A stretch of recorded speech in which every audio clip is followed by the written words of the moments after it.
salah paham dengan iman Kristen.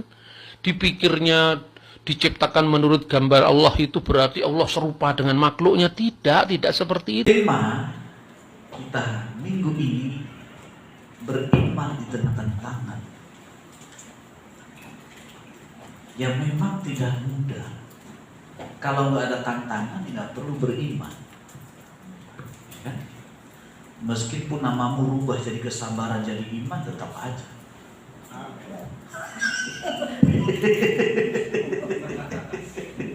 Ya. Nah, iman itu memang harus ada tantangannya. Makanya kita nggak pernah takut kalau ada ajaran-ajaran yang aneh-aneh. Nanti imannya orang Kristen itu apa namanya? Terhanyutkan. Tidak perlu. Dan Anda boleh cari seluruh dunia, tidak pernah tokoh-tokoh Kristen membakar tempat ibadah orang lain. Coba cari, baik di negara mayoritas Kristen maupun yang minoritas Kristen, apalagi tidak pernah merusak tempat ibadah atau membubarkan orang lain yang sedang beribadah. Karena apa? Kita tidak akan pernah dirusak oleh tantangan ini. Bahkan gereja mula-mula itu aniaya besar. Masih bagus kita nyanyi-nyanyi ini. Gak ada instruksi dari presiden supaya kita dibubarkan ibadah. Gereja mula-mula raja yang memerintahkan. Bahkan Rasul Yakobus disembelih lehernya di depan umum karena itu menyenangkan bagi banyak orang. Seburuk-buruknya negeri ini, belum pernah saya melihat perintah presiden, ayo bubarkan orang Kristen beribadah. Nah, kalaupun ada pembubaran gereja hari-hari ini terjadi, nah itulah ujian hormat orang Kristen. Ujian iman bagi orang Kristen. Supaya orang Kristen itu jangan ada yang cengeng. Ya, jangan cengeng. Jangan mudah mengeluh. Ya kan? Apa mengeluh. Tapi orang Kristen sejati itu dalam tekanan, dalam suka duka, senyumnya nggak berubah. Amin. Meski mikir kalau pulang ongkosnya Pak, tetap tersenyum. Pulang ke rumah nggak ada beras, tetap haleluya. Utang nggak bisa bayar, tetap haleluya. Itu keterlaluan.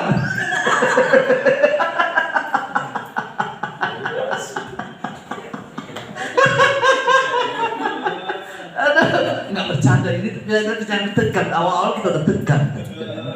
Ini canda aja itu. Dengan tertawa nanti lunas, percayalah. Banyak tertawa, tapi jangan tertawa sendiri. Nanti ditangkap oleh dinas sosial. Iya, ya. Di sini boleh. Haleluya. Ya, baik. Kita baca dulu Alkitab kita. Ya, Alkitab suci yang atau HP sucinya silakan buka. Kalau nggak punya HP suci ya baca aja ini layar suci. Hebatlah orang Kristen akhir zaman itu, luar biasa. Di mana-mana Alkitab, di kantong ada Alkitab, di jidatnya pun ada Alkitab, walaupun nggak pernah baca.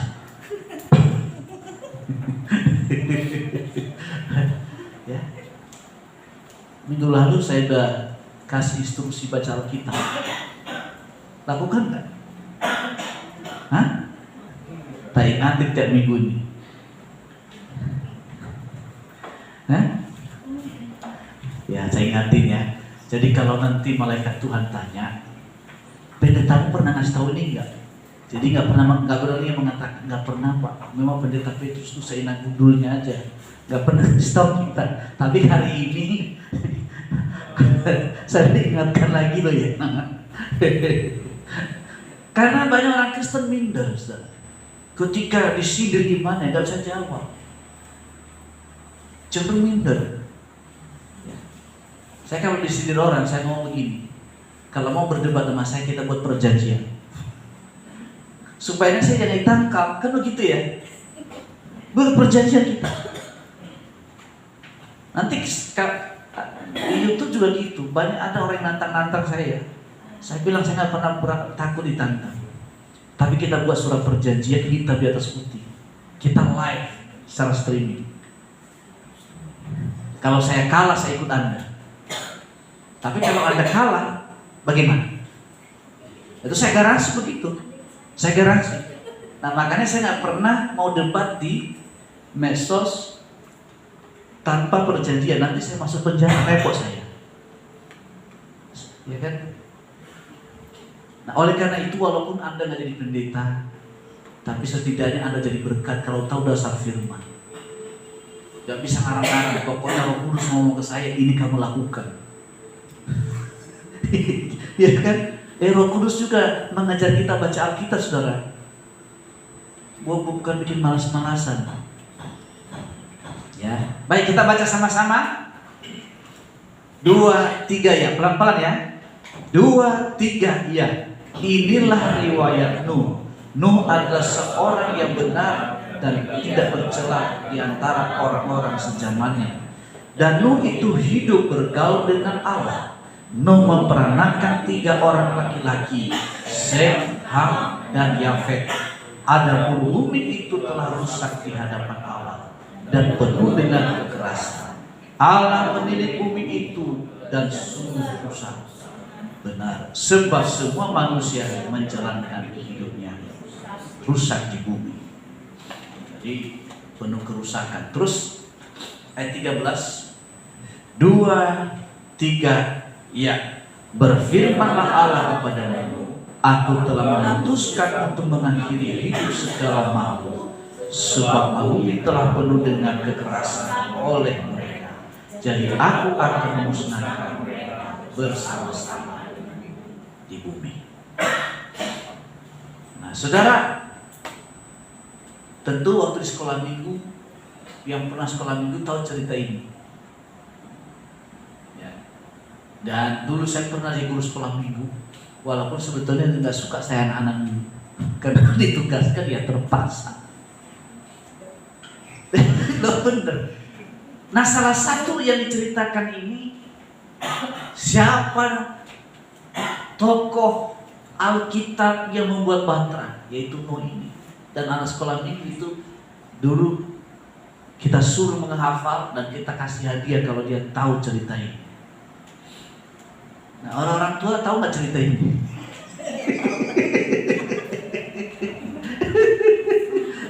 Tahu sih Pak, cuma udah lama.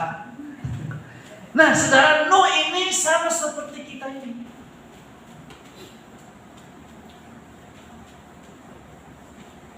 Pikirannya sama manusia biasa juga.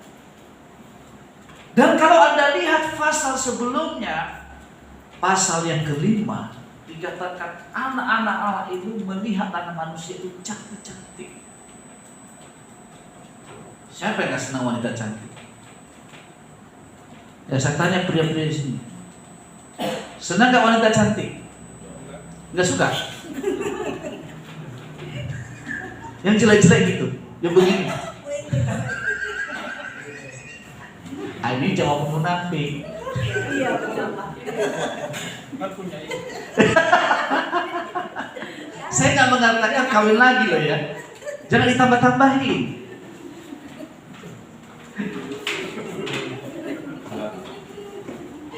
Saya yang menanyakan, bagi kaum pria senang nggak melihat perempuan cantik? Ini mah jadi masalah nanti di rumah.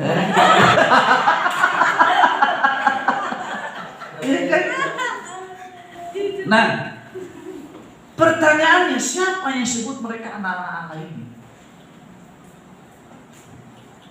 Ada yang mengatakan itu malaikat yang menjelma jadi manusia, Pak. menjelajah dari manusia tapi nggak punya sayap. Orang yang baik tapi pikirannya licik, macam-macam orang terjemahkan. Tapi yang menurut saya disebut anak-anak Allah ini orang yang percaya kepada Allah dan yang mengandalkan Tuhan dan percaya disebut adalah bahwa Tuhan itu ada yang memelihara kita. Itu disebut anak Allah. Dan mereka yang disebut anak manusia adalah orang-orang yang tidak percaya adanya Tuhan dan tidak percaya adanya hukum Tuhan, hukum Allah yang ada di muka bumi. Nah itu mereka. Nah karena mereka nggak percaya itu, maka mereka hidup seenaknya, suka-sukanya, yang kita kenal dengan di mana-mana hatiku. Pengalaman gitu. Orang yang seperti ini dia berjuang supaya apa? Kesedihan tidak dalam hatinya, cari kesenangan yang penuh gembira. Ya salah satunya mungkin diskotik. Siapa yang pernah diskotik di sini? Ya. Kerjanya gimana di sana? Ya kalau ada yang berjoget sambil minum. Dulu saya pernah di sana. Ya kan? Orang datang ke sana minum mabuk kacau untuk menghilangkan kejenuhan, untuk menghilangkan kesulitan hidup. Ketika dia minum, lalu keberaniannya muncul, arogannya juga muncul, lalu dia sambil nari. Nah kalau ada uang di kantong nggak peduli. Kalau ada yang nyanyi dia ikut joget, ya apa namanya itu? Sawen. Nah, karena sudah mabuk, dia nggak peduli hari esok. Nanti baru sadar setelah hilang mabuknya, waduh, kantong udah kosong. Ya kan?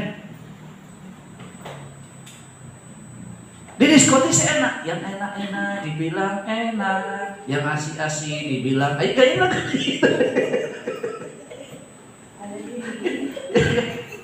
ini di diskotik kan?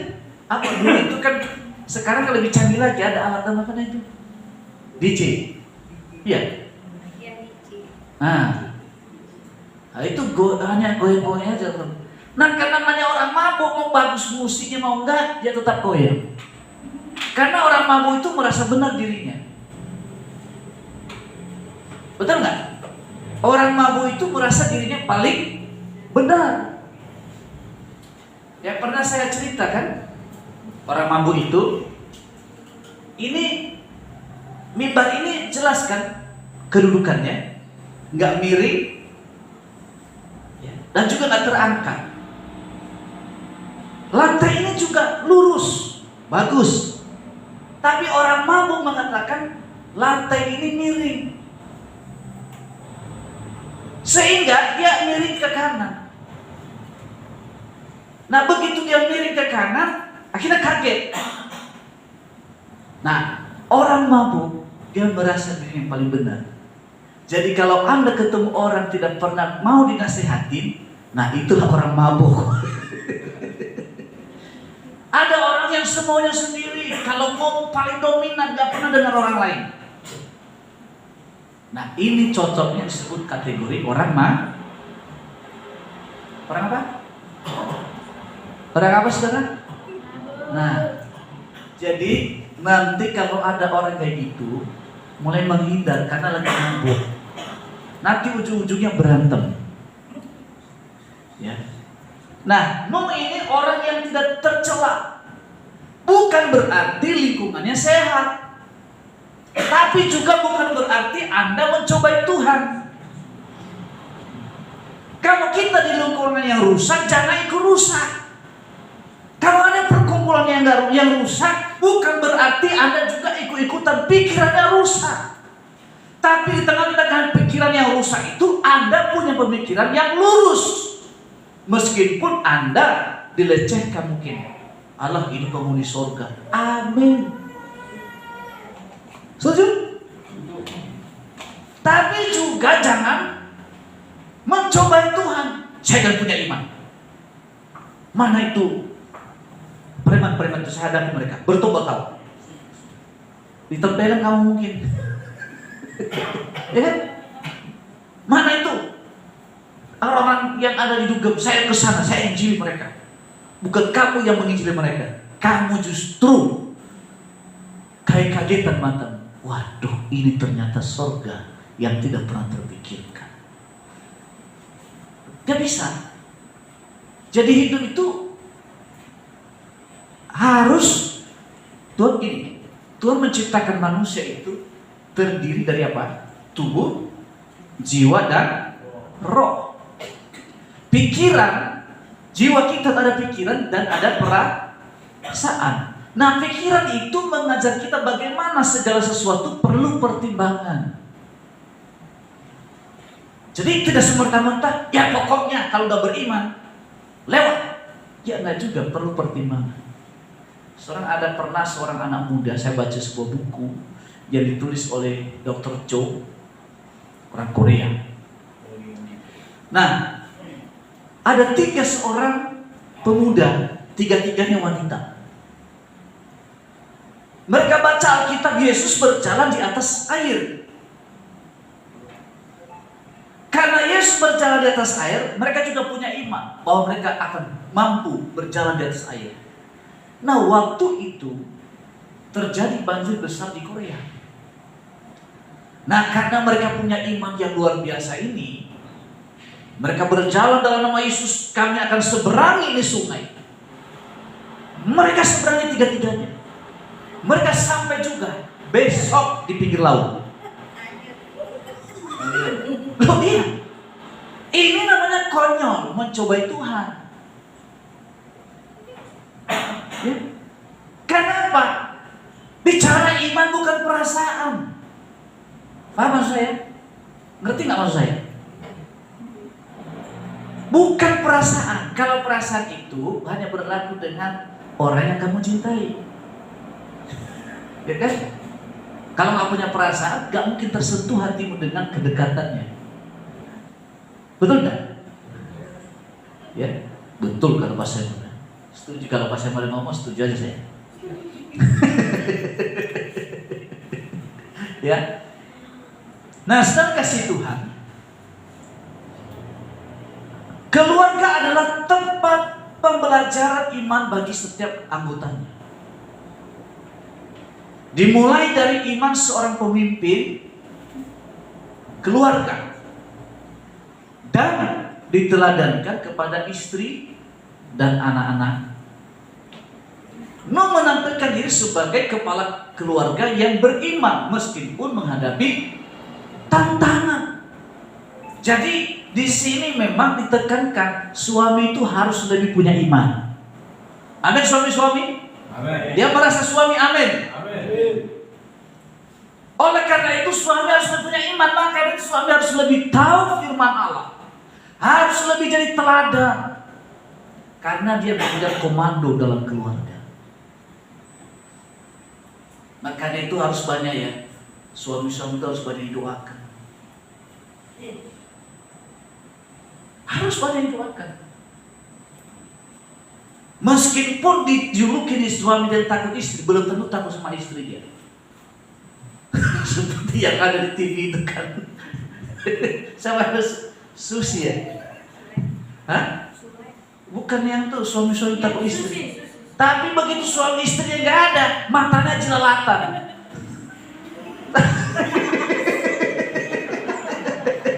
Loh ya bener nggak? Itu fakta.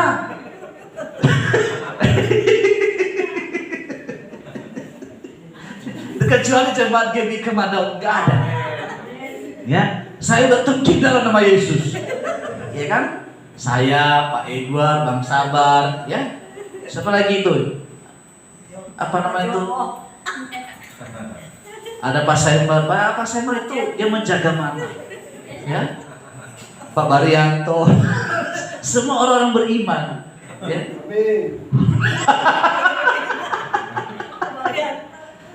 Iya kan? Itu teladan, saudara. Ya. Nanti ke luar sana, saya percaya gak ada jemaat di sini mengatakan dirinya masih bujana.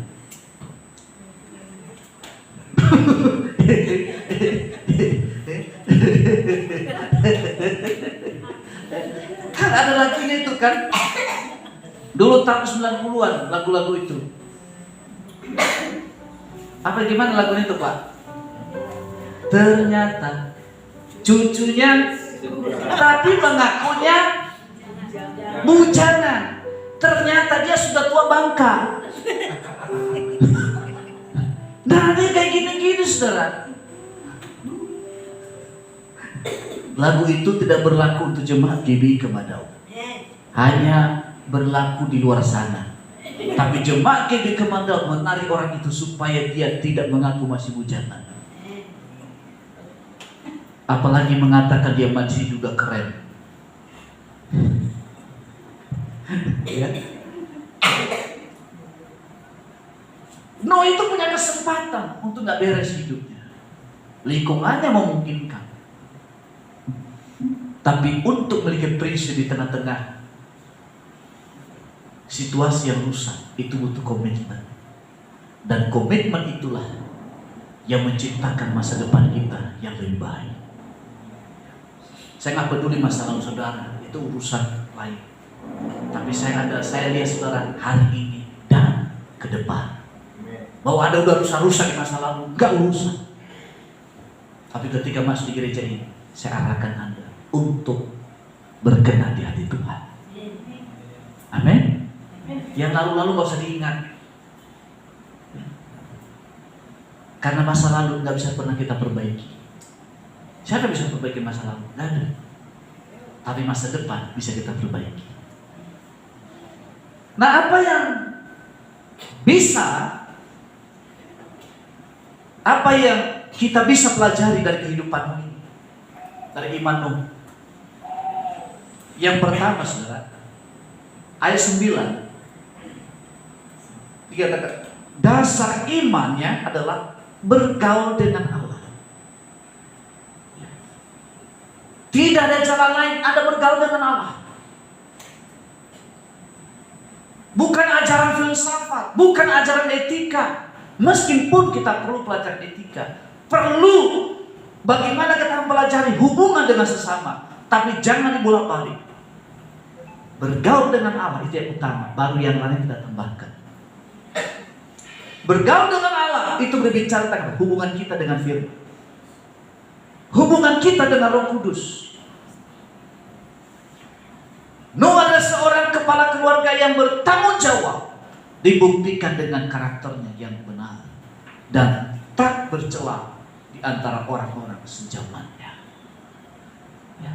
Kalau ada orang suka nongkrong di warung kopi hanya minum kopi, istrinya bekerja, jangan ikut-ikutan, Pak. Meskipun ada pensiun, kan yang pensiun kan tempat umurnya ketika kerja di perusahaan, tapi perjuanganmu sampai mati. Kadang-kadang kalau saya lihat ya, ada suami nongkrong dari pagi sampai malam di warung kopi sambil janji gitu. Istri bekerja jualan di pasar. Saya bilang gimana ini orang kayak gini?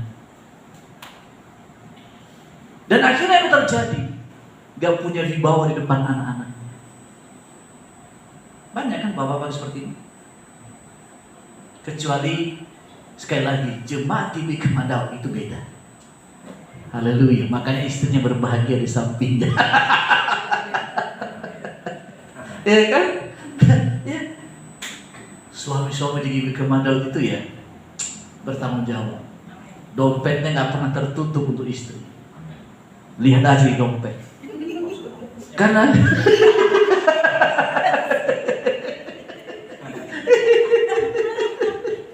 ya kan?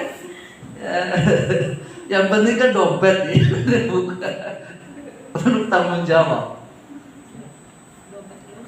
Jadi kita harus memahami bahwa iman itu timbul dari pendengaran akan firman Allah. Roma 10 ayat 17. kemudian ketika kita beriman, maka timbullah pengharapan. Dan pengharapan yang dilandasi pengenalan akan Allah tidak pernah mengecewakan. Makanya orang itu sudah, dia nggak timbul tenggelam. Kenapa?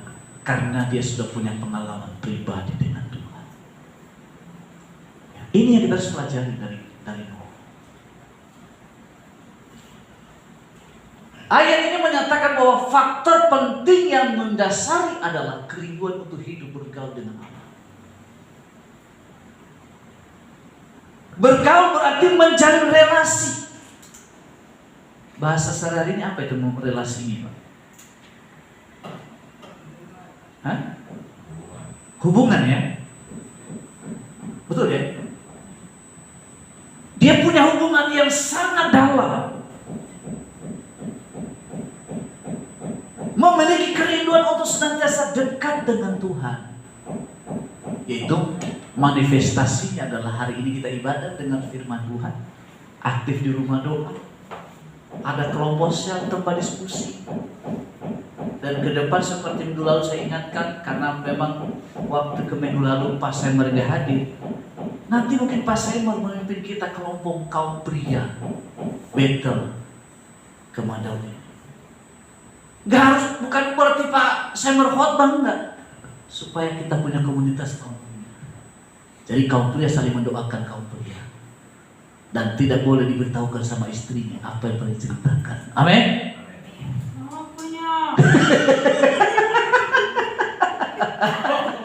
Itu khusus rahasia pria. Ya. Jadi satu tujuannya adalah untuk senantiasa dekat dengan Allah. Pada masa kini kita bisa melakukannya dengan doa, ya, pujian penyembahan. Nanti hari Kamis ini kita ada di sana. Saat teduh dan hal-hal yang membuat kita dekat dengan Tuhan. Jadi kalau orang bertanya, Pak, bagaimana membersihkan pikiran kotor? Ya ini. Saudara, ini saya akan kita akan bicara mengenai ini. Dunia ini penuh dengan tantangan. Begini, seorang laki-laki lahir, bertumbuh dari remaja sampai seusia saya, ya, seusia Pak Baryanto, 5 menit kepikiran masalah seks. Bukan memikirkan ya, kepikiran. Beda ya. Jadi nanti kita jangan ngomong sama suaminya. Kamu pikiran ini ya. Bukan, kepikiran. Apalagi kalau di depannya sering melihat wanita-wanita yang kurang bahan pakaiannya, yang hidup kemiskinan. Nah, bisa lebih 5 kali per 5 menit, bisa juga kurang. Artinya tantangan seorang pria jatuh dalam dosa itu sangat besar. Betul nggak? Apalagi kalau dipuji dia wanita yang cantik, pakaiannya seksi. Saya berganteng banget ya. Ini akan berbahaya kalau tidak dekat dengan Tuhan. Termasuk saya juga. Saya juga masih melihat wanita cantik, bisa. Nah, yang membentengi kita itu ini. Jadi kalau Anda mengatakan, Pak, saya udah kuat dalam Tuhan. Saya bilang saya enak giginya aja ngomongnya orang, saya nggak percaya. Kita ini daging. Oleh karena itu kita butuh Tuhan supaya daging yang lemah ini bisa menjadi berkah. Satu ketika ada orang yang konseling ke saya, umur 75 tahun. Bilang begini, saya umur 75 tahun, saya sudah tua. Tapi pikiran saya itu masih anak muda, Pak. Nah, saya nggak ngerti maksudnya. Iya, kalau saya lihat nona-nona ini, saya merasa masih muda. Berarti Bapak sering kalau lewat cewek cantik. Nah, ini umur 75 tahun. Nah, kemudian saya kan nama kita konseling, kita mendengarkan kan? Bukan jemaat kita ini, nggak ada. Ini luar. Nah saya mendengar dia cerita.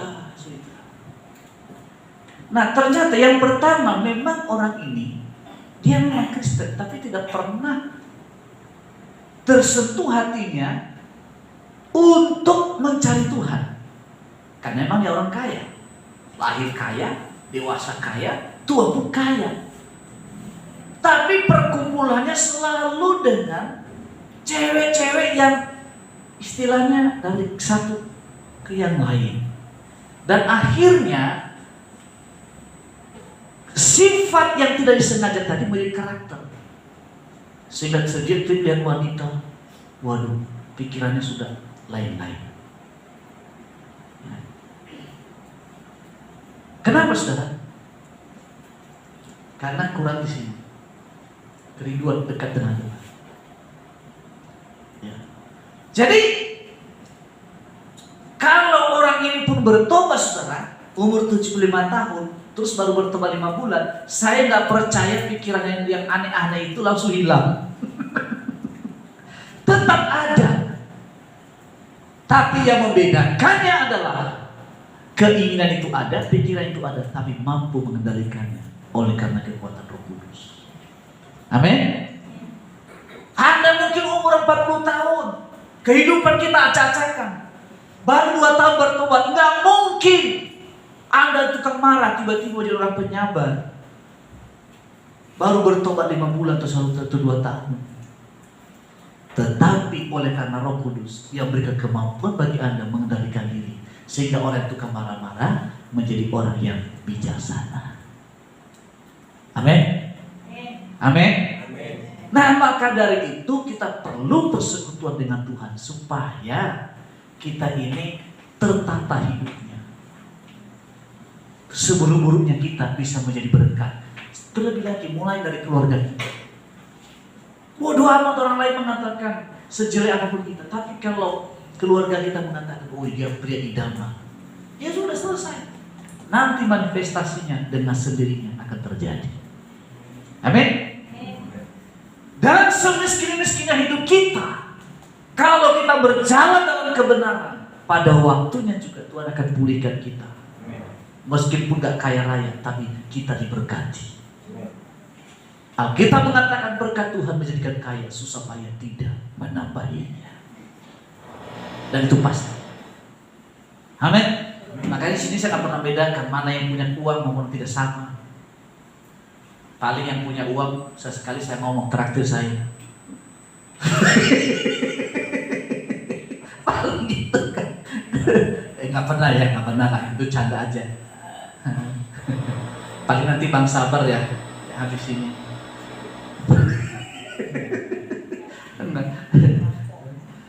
Nah, jadi itu yang pertama. Yang kedua, praktek iman, ketaatan pada Allah. Jadi dia beriman, dia mempraktekkan imannya dengan taat. Mengajarkan bahwa iman adalah kata kerja. Jadi iman itu kata kerja. Tapi kata kerja ini berubah ketika kita menghidupkan dalam diri kita. Baru dia sebut kata kerja. Ya. Tapi sebetulnya itu kata benda. Ya kan sebuah tulisan aja kan.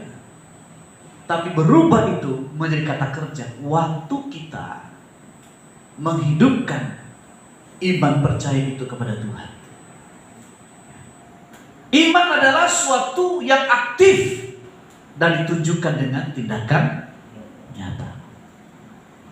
Orang-orang beriman itu dia tidak akan bertindak tanpa doa. Dia tidak akan pernah bertindak tanpa pertimbangan. Nggak konyol.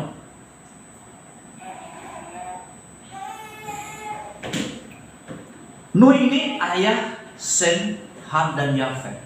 Yafet itu keturunannya itu orang Afrika, ya, itu keturunannya. Gereja terbesar sekarang itu di Afrika.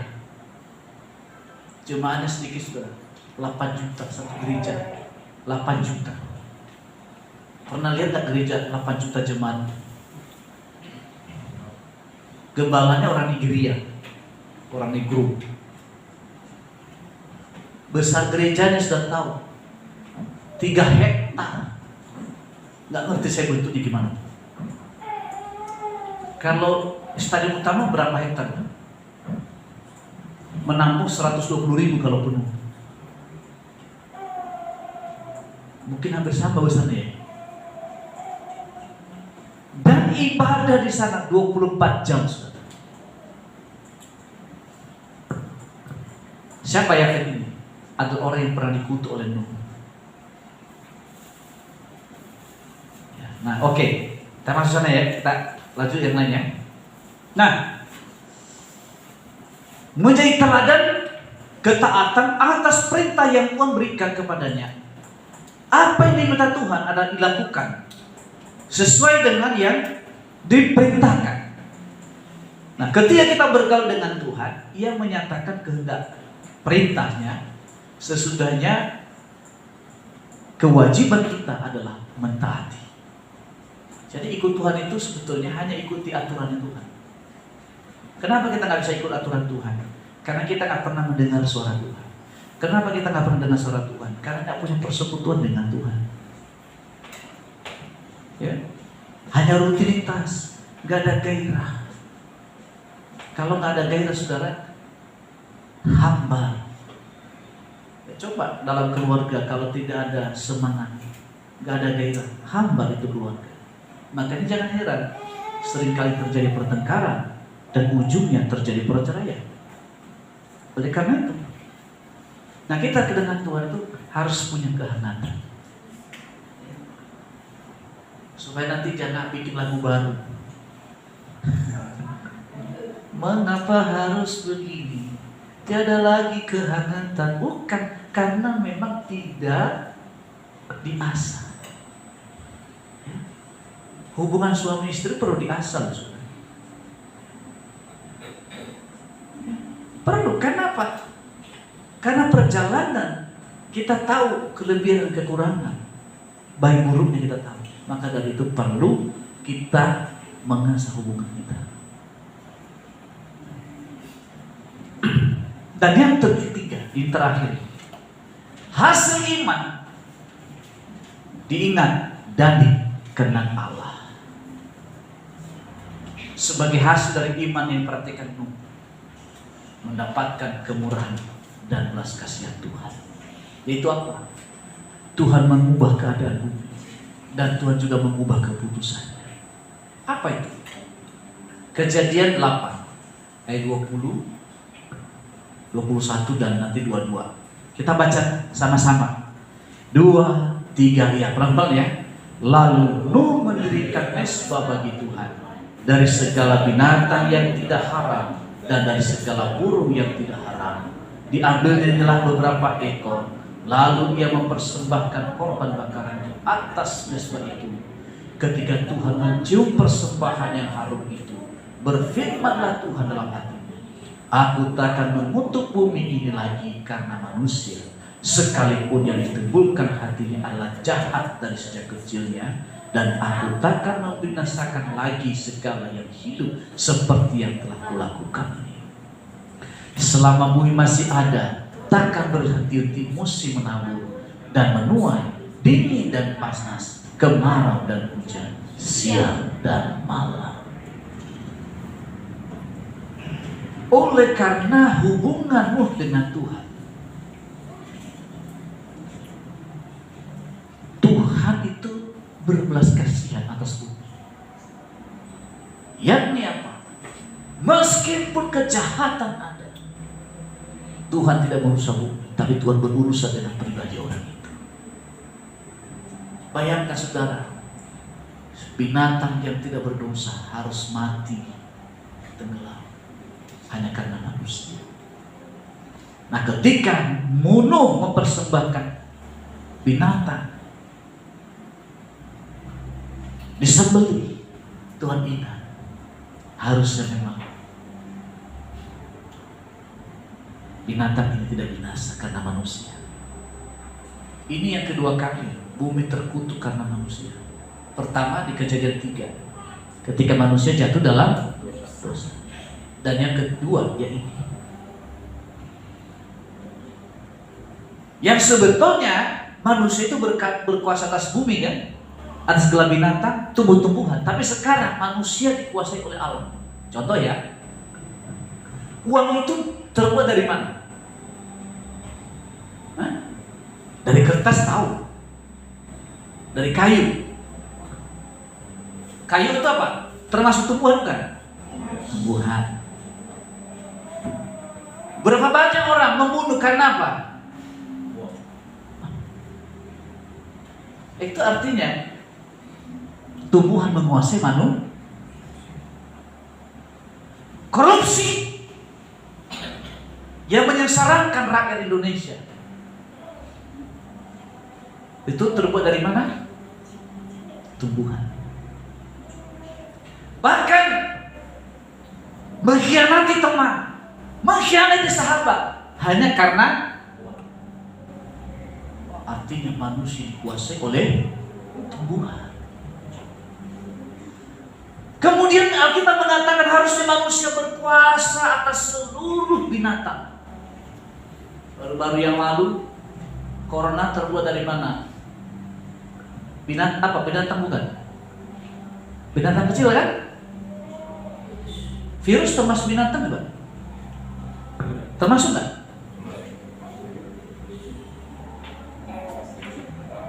Nah, pertanyaannya, kita menguasai binatang atau kita dikuasai oleh binatang? Coba lihat wajah-wajah ini. Kira-kira dikuasai nggak sih? Salah satunya gampang menyebut orang lain monyet.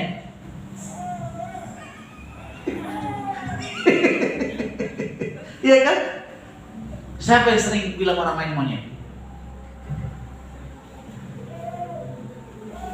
Gampang kambing hitamkan orang. Lalu kambingnya aman-aman aja.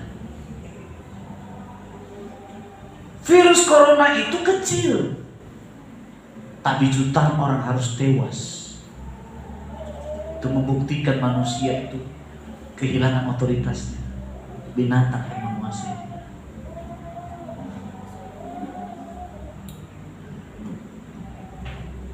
Itu karena dosa sudah. Tapi di zaman Nuh ini, binatang-binatang yang jahat sekalipun bisa jinak. Ada perdamaian. Biar hari ini saudara, pesan untuk kita. Kalau kita tinggal di tengah-tengah yang gak beres, jangan ikut gak beres. Kalau ada orang lain yang salah, bukan berarti Anda harus bunuh diri. Ada ingat orang biasanya orang seperti ini, orang yang dominan di perasaan. Kalau dia berkarir, dia disingkirkan, dia akan sakit hati, terluka, dan ingat sepanjang hidup sehingga apa? Dia gak berani lagi bekerja, dia gak berani lagi berusaha, takut tersakiti dia. Dan akhirnya terperosok hidupnya, merosot, dan akhirnya apa? Kemiskinan datang. Betul gak? Nah ini orang dominan di perasaan. Ya. Maka dari itu hati-hati dengan perasaan. Ya, kasih tahu kanan kiri, nah, tadi perasaan. Kasih tahu kok susah amat sih.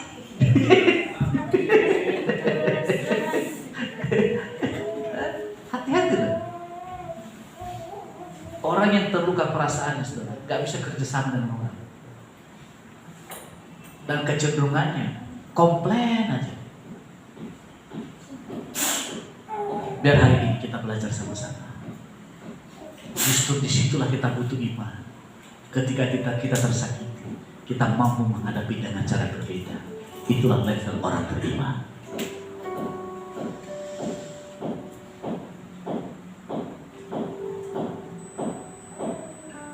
Ya. Dan kemudian saudara, Tuhan mengingat Nuh di tengah-tengah hukuman air bah yang terjadi. Tuhan memelihara keluarga ini dari kebinasaan. Jadi kalau seorang suami yang takut akan Tuhan, keluarganya terpelihara. Mungkin ada pernah gagal di masa lalu, tapi jangan gagal untuk kedua kalinya. Supaya jangan gagal, ini rahasianya. Bergaul dengan Tuhan. Amin. Manusia pada prinsipnya kadang-kadang nggak belajar dari masa lalu. Di mana dia gagal? Saya percaya orang-orang gagal di masa lalu kuncinya di sini, hubungan dengan Tuhan. Tapi biar hari ini, biarlah masa lalu ke depan tidak boleh kita gagal lagi. Kita andalkan Tuhan. Tuhan juga berkenan atas tindakanmu karena mengutamakan mesbah, persembahan bagi Tuhan. Apa yang melakukan menjadi sesuatu yang harum di hadapan Tuhan. Jadi apa yang kita korbankan itu gak pernah sia-sia. Selalu saya mengatakan, kalau dalam hidup saya gak menuai apa yang pernah saya perbuat, anak-anak saya yang menuai. Ya. Saudara, pria-pria, kaum bapak, apa yang Anda tabur yang baik hari ini? Mungkin zamanmu gak bisa kamu menuai, tapi anakmu pasti menuai hal yang baik. Pasti, tidak mungkin. Ya. Tuhan Yesus berkata kita semuanya. Haleluya. Hari ini saudara, mari kita hubungan kita dengan Tuhan. Di tengah-tengah angkatan yang jahat. Dunia ini bukan makin baik, makin kacau. Saudara, kalau ada, saya kan mengikuti perkembangan politik. Waktu yang lalu Indonesia goncang lagi masalah Mahkamah Agung karena ada yang mencalonkan diri jadi calon gubernur. Dan akhirnya apa? Terjadi kekacauan dalam politik kita. Jangan merasa nyaman. Kalau politik negeri ini nggak nyaman, dampaknya kita masih ingat tahun 98. Ya. Kalau politik nggak stabil, ekonomi nggak stabil, hukum tidak stabil. Nah, butuh iman. Saya nggak bicara politik banyak yang dibalik, tapi kalau kita melihat sekarang ini, nanti masuk pelantikan presiden itu kalangan-kalangan yang sakit hati yang bisa lebih manuver. Maka dari itu saudara, saya mengatakan ya kita cari wajah Tuhan, sungguh-sungguh dengan Tuhan ya. Jangan merasa nyaman. Ada mungkin Pak saya kan usahawan aman, belum tentu. Bisa saja. Pak saya udah nyaman, saya punya tabungan sekian. Nah kalau terjadi bank likuidasi, mau bilang apa? Tahun 98 banyak orang kehilangan uangnya triliunan karena banknya dilikuidasi. Tahun 2009 juga waktu pemilu, masih ingat gak kasus Senturi? Berapa miliar triliun orang kemana kerugi. Maka itu perlu kita berdoa. Alkitab mengatakan karena kesejahteraannya juga adalah kesejahteraan juga. Amin. Oh,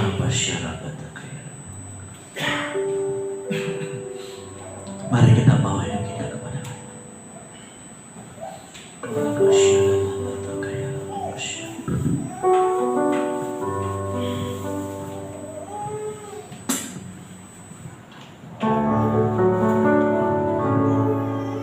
Seperti rusa hidup, sungguh jiwaku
suami yang beriman di tengah-tengah angkatan yang jahat ini, supaya kami tetap memegang teguh iman percaya kami, menjadi berkat bagi keluarga kami, orang-orang yang kami kasihi Tuhan, dan juga istri-istri Tuhan, menjadi istri yang senantiasa bijaksana untuk tidak tergoda oleh situasi apapun, dan senantiasa menaruh harapannya kepada Allah. Kami juga pelajar-pelajar Tuhan, kami jadi anak muda yang berbeda, yang senantiasa menjaga kekudusan hidup, memelihara kesucian hidup sampai pada akhir, dan hidup kami senantiasa untuk memuliakan nama Tuhan. Terima kasih Roh Kudus. Hadirat-Mu Tuhan turun atas kami. Mari mohon berkas kami untuk angkat tangan, sembah Tuhan Yesus, angkat suaramu untuk menyembah, berseru kepada Allah. Mungkin Anda pernah gagal dalam hidup, Anda pernah kecewa. Hari ini putuskan dalam hidup kegagalan, kekecewaan itu, dan minta hal yang baru dari Tuhan. Hari ini waktunya untukmu. Semua berdoa, buka suara, supaya Allah mengerti, Allah tahu, dan Allah juga mendengar. Saat Anda berdoa, Anda memanfaatkan segala kut dalam hidup, dan Anda juga mendeklarasikan kepada dunia tentang hidupmu. Oh,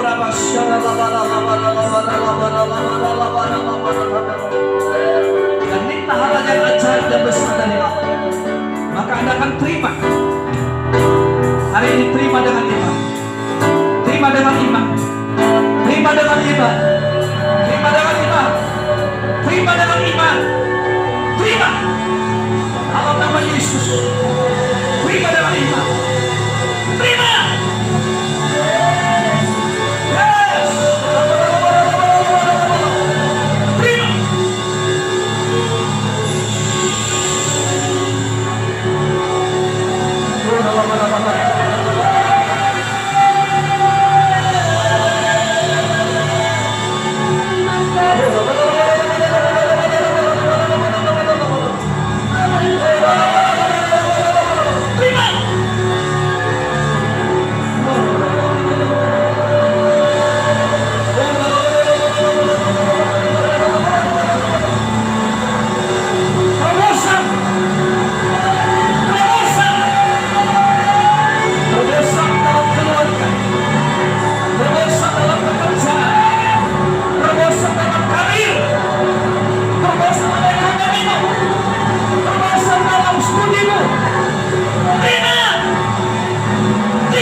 terima kasih Tuhan. Dalam nama Yesus yang percaya bersama katakan, amin.